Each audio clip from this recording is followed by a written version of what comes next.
The gender signifies whether the noun is a male, a female, or can be both, or is lifeless. So there are 4 types of gender.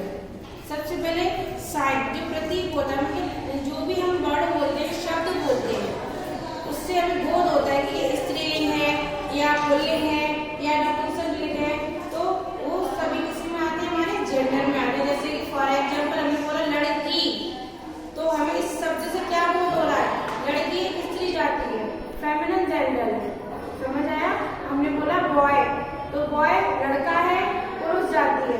हमने बोला पंखा, अब पंखा में जीवन तो है नहीं है, इसको हम बोलेंगे लाइफलेस। क्या बोलेंगे? लाइफलेस, जिसको हम न्यूट्रल जेंडर बोलते हैं। अब हम समझते हैं इसके टाइप्स ऑफ जेंडर। फर्स्ट है हमारा masculine gender. The masculine gender tells about man, boys and other peoples, animals और birds. Example boy, man, prince, लॉय, etc। जिस शब्द से हमें ज्ञात होता है कि स्त्री पुरुष जाति है, जैसे कि यहाँ पे लिखा है boy, man, prince, lion, etc। Boy से हमें पता चल रहा है बॉय मीन्स लड़का, मैन मीन्स आदमी, प्रिंस मीन्स राजकुमार, लॉइन मीन्स शेर। तो इन सभी वर्ड से हमें क्या पता चलता है? इनका जेंडर क्या है? मैस्कुलिन जेंडर है। क्या है? मैस्कुलिन जेंडर, जिसको हम हिंदी में बोलते हैं पुल्लिंग। क्या बोलते हैं? पुल्लिंग। नेक्स्ट है हमारा feminine gender. The feminine gender tells about women, girls and other female people, animal और bird.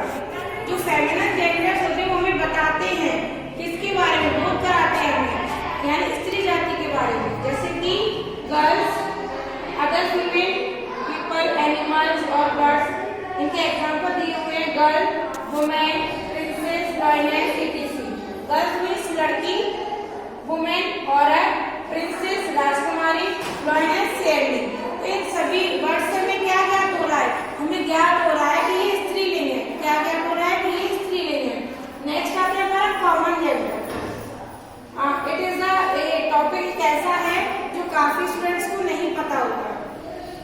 It tells that the noun can be either a male or female. ये जो कॉमन जेंडर होता है वो दोनों में ही आता है, मेल और फीमेल दोनों। जैसे कि फॉर एग्जाम्पल हमने बोला स्टूडेंट, अब स्टूडेंट बॉयज भी हो सकते हैं और गर्ल्स भी हो सकते हैं।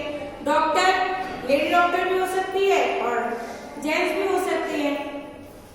गेस्ट, हमारे यहाँ गेस्ट आ रहे हैं, बोला गेस्ट आ रहे हैं, तो हमें ये पता नहीं है, गेस्ट ये जरूरी नहीं है कि स्त्रीलिंग ही हो या पुल्लिंग ही हो, मतलब दोनों ही आ जाते हैं, स्त्रीलिंग और पुल्लिंग दोनों ही आते हैं। तो उसी को हम बोलते हैं कॉमन जेंडर।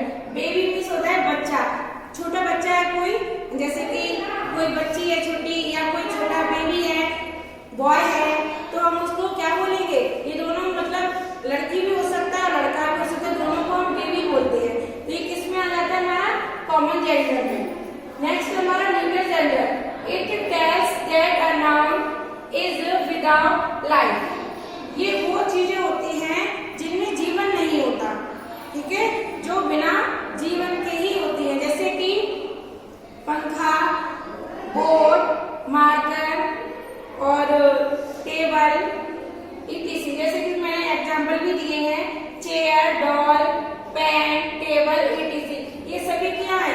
थिंग्स है। क्या है? थिंग्स यानी वस्तु, जिसको हम बोलते हैं नपुंसकलिंग। क्या बोलते हैं? नपुंसकलिंग, यानी जिसमें कोई भी जान नहीं होती है।